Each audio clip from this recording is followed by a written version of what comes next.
G'day everyone, Tim from Bozzy Garage. Welcome to my video. It's a 1-year review of the MG4 Excite 51.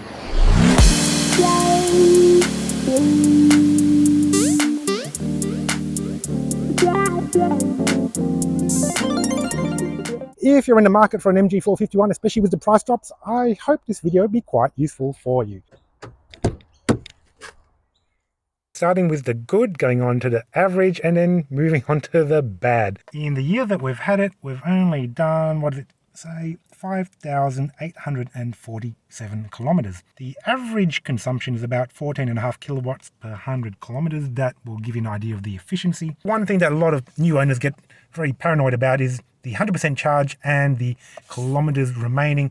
Don't get hung up on that. Just like a petrol car, the efficiency and the expected range will adapt depending on your actual drive. Let's talk about the number one good thing, particularly as of this date here at the end of September 2024. We bought this car, we had it delivered about September 16, 2023. And last week they announced a massive price drop of $10,000 or so, give or take. So great news if you're in the market for an MG4. You can pick up an X-Power for as low as $40,000, I think I've seen. You can pick up an MG4 64 for about $35,000, and we've seen the Excite 51 from $31,000 and lower drive away in a lot of states. Some states actually still do have drive away rebates. So great news, great price, amazing value EV if you're in the market for one now.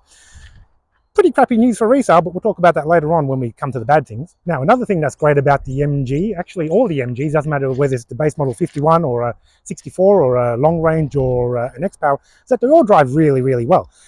They're rear-wheel drive, unless they're all-wheel drive. If you're a keen driver, if you do like to take your car out on a twisty road and you enjoy driving, you are definitely going to love this car. If you don't care that much about driving, well, you're not going to know, but you know what, it's still a good drive anyway. So far, reliability has been pretty good. Certainly nothing warranting a return to the dealer as of yet. There have been several reports of under trays bulging. I've covered that in previous videos, but there is an official fix for it, and I'll put the details up here in the corner somewhere. There is a recall number. Contact your dealer, make sure you get it done. How do you check? Have a look under your car and see if the under trays are bulging down like in the photo, which I'll put up on the screen. Another good thing is the 10-year warranty that MG have announced in the last month or so, which applies to all cars that they deliver new, whether it's the Excite 51 all the way up to the X-Power. So 10-year warranty, 250,000 kilometers, should be enough for most people, really. So now we've covered some of the good things about the MG4. And again, check out my other videos for 1 and 6 months reviews for other good things, which I may have skipped in this particular video. Let's talk about the things which are okay, could be improved on. One thing about the MG4 is that they do include an MG slow charger when you buy the car, which is nice. Tesla don't give you any charger when you buy your cars nowadays. The thing about the MG charger that they give you, it's actually not that good. It only charges at really about 1.2 to 1.3 kilowatts off a standard 10 amp household plug, which means that if your car's dead flat at 0%, it's going to take you something like 35, maybe 40, maybe 50, I don't know how many hours to charge your Excite 51 at 1.3 kilowatts. Actually, with this car, my wife's car, we have a spare Tesla mobile charger which we use, and we get about 1.8 kilowatts out of it, which isn't much, but it is 40-50% better than the MG included mobile charger. There's another option where you can get a 5-pin or 3-pin 32 amp socket along with a Tesla mobile charger or really any aftermarket charger and get 7 kilowatts into your MG4, which works pretty well. MG themselves, they also sell the MG Charge Hub, which is about, I don't know, $1,400, and really it's not that great. So I wouldn't recommend buying it. Buy an aftermarket charger, whether it's Tesla, whether it's any other good, legit Australian branded charger, and you'll do a whole lot better than the provided MG slow charge. Another thing which I have covered in other videos is that the infotainment is okay. It's very average. It's not great. It's not slow. The settings often get lost in it. You can pre-program shortcut buttons where one button would engage sport mode, and you know that'll last you a couple of days and then the car will forget about it. The actual interface for Android Auto and Apple CarPlay, actually that's a good thing. It does come with Apple CarPlay and Android Auto. I've got my Android Auto up in the screen. We're using the wireless adapter here, which I've reviewed in another video. Highly recommend that. It works with my Android phone, it works with my wife's iPhone as well. So you just get in the car, you don't have to plug anything in, you've already got a really, really nice interface, and that allows you to skip over the functional but not particularly nice looking factory interface that you have there too. Now the MG4 also does come with a phone app.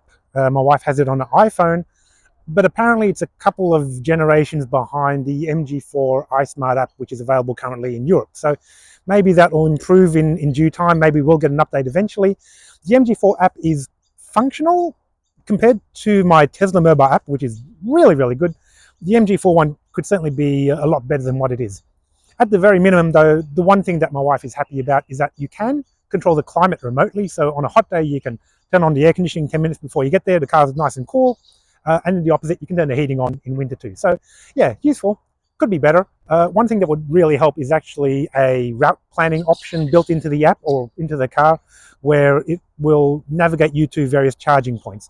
That said, I always recommend an app called ABRP, A Better Route Planner. Just get it from the App Store, Google Play Store, whatever phone you got. That one you can customize it with your own particular car and where you're going and where you want to charge up. When it comes to the bad things about this car, well, I guess it's kind of related to the good thing. There was a massive price drop, $10,000 MG are giving off all MG4s as of September, October 2024. So what does that mean for the average buyer, or the buyer who bought the X-Power at $65,000 when it was launched, I don't know, 10, 12 months ago? I saw an ad for one where a buyer bought one for $40,000 new a couple of days ago. So that original buyer, if you go to sell your $65,000 X-Power now when you can buy a new one for $40,000, how much are you going to get as a trade-in? $30,000 maybe? Same thing for the MG4 Excite and SN64, selling for about $45,000 or so a couple of weeks ago. Now you can get them new for $35,000. Of course, this one, the Excite 51, the entry level, started at about $40,000 to drive away a couple of weeks ago. Now $30,000, often seen for less too. I've seen people buy these for $28,000, $26,000 out the door anyway. So what does that mean? Depreciation is a part of owning a car.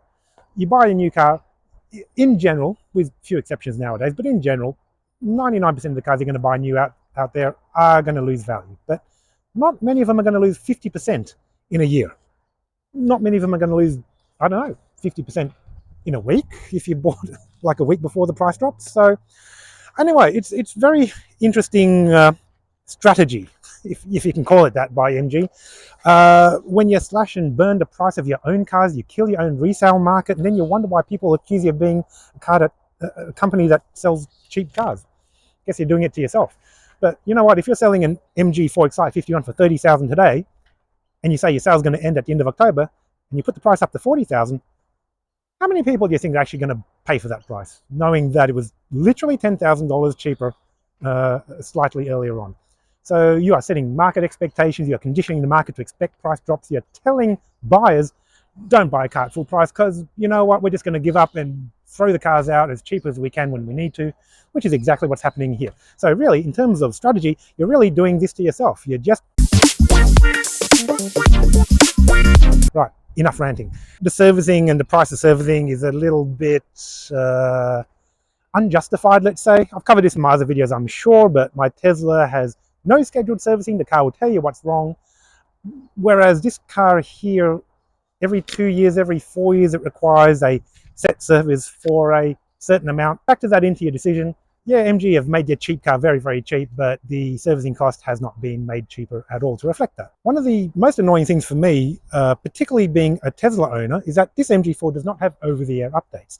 So my Tesla has had multiple updates in the couple of years since I've owned it. It's had an update every couple of months, every 2 to 4 months, I guess, since I've owned it. And every time it actually does make a usable change to the car in terms of the interface, in terms of the functionality of the car. It makes it much better. Things like adaptive LED headlights, which were built into the car from the beginning, were only enabled maybe a year after I bought the car, and it's been an absolute game changer for driving at night. The problem with the MG4 not having over-the-air updates is that safety issues cannot be updated wirelessly. Flaws like where the setting buttons don't work correctly, they can't be updated remotely. Apparently what you've got to do is book your car in for a service, and when your car's getting serviced, getting back to that servicing regime and cost, then if you're lucky, your dealer will chuck in a few updates for you. And then what? You wait another 2 years until the next service, until the next update. So if the capacity for over-the-air updates can be enabled, why the hell isn't it enabled? I don't really know. And this issue of not having over-the-air updates actually plays into the next big problem for the MG4, and that is in the amount of competition which is coming into the market over the next 6 to 12 months. As of speaking now, coming towards the end of 2024, there are going to be a huge amount of new players coming through. Xpeng is going to be a big one. Leapmotor, I think, is another one that was mentioned. We may have a few exiting the market. The rumor is that the Fiat 500e is selling so well at $50,000 or $60,000 that you're going to stop manufacturing them entirely. Anyway, story for another day. But there are going to be a lot more entrants into the EV market, and guess what? They're all going to have over-the-air updates. And maybe that brings me up to the last little whinge I have about the MG4 Excite 51. Maybe you can see that sticker there. That looks like a number 7 to me. So I got a 7-year unlimited kilometer warranty when I bought the car. And actually, look, I am actually still pretty happy about it. We actually don't do very many kilometers in this car. So I'd probably prefer the 10-year, 250,000 kilometer warranty, which is available now.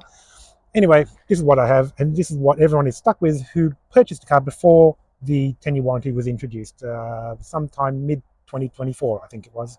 So when all things said and done, the 1-year review of my MG4 Excite 51 would actually be super positive, except for the fact that MG have actually decided to slash the price on everything, thus killing really any future possibility of any good resale value.